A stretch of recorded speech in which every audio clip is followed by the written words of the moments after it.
Miss Banks's catchphrase. A catchphrase is something people say all the time for no reason. "Okay, everyone, it's time for math," Miss Banks told us. "Today, we're going to learn about irrational numbers. An irrational number—" She didn't have the chance to finish her sentence. You'll never believe who walked into the door at that moment.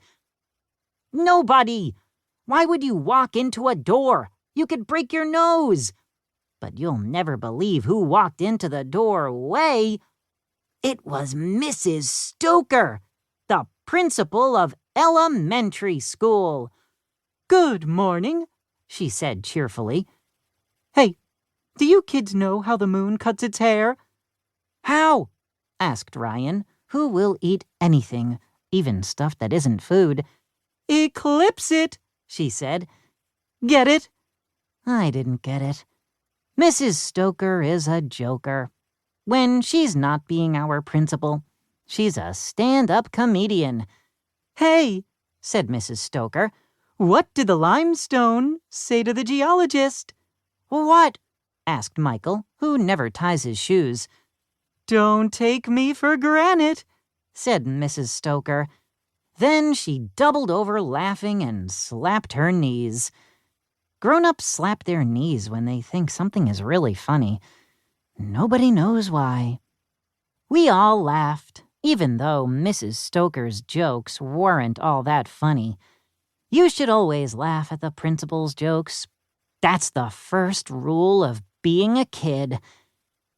Andrea started waving her hand in the air like she was trying to signal an airplane from a desert island. She got called on, of course. "Mrs. Stoker," Andrea said, "do you know any jokes about psychologists? My mom is a psychologist." Andrea is always bragging that her mom is a psychologist, whatever that is. Let me think," said Mrs. Stoker. "Aha! Do you know why psychologists don't make any noise when they go to the bathroom?" "Why?" asked Andrea. "Because the P is silent," said Mrs. Stoker. "Get it?" We all laughed, even though the joke wasn't all that funny. "You've been a wonderful audience," Mrs. Stoker said as she opened the door to leave. Then she stopped. "Oh, I almost forgot why I came in here. I have big news." "You have a big nose?" asked Michael. "Not nose, news," said Neil, who we call the nude kid, even though he wears clothes. "I'm taking you kids on a surprise mystery field trip," announced Mrs. Stoker. "Ooh, where are we going?" asked Ryan. "If I told you, it wouldn't be a surprise," said Mrs. Stoker. "Come on, follow me." 2. Funderama. We all followed Mrs. Stoker outside, where the school bus was waiting. Buses must be really patient because they spend so much time waiting. Our bus driver is Mrs. Cormel, who is not normal. "Bingle-boo," she said. That means hello. Mrs. Cormel invented her own secret language. Nobody knows why. She drove us 1,100,000 miles. Well, it seemed like that anyway.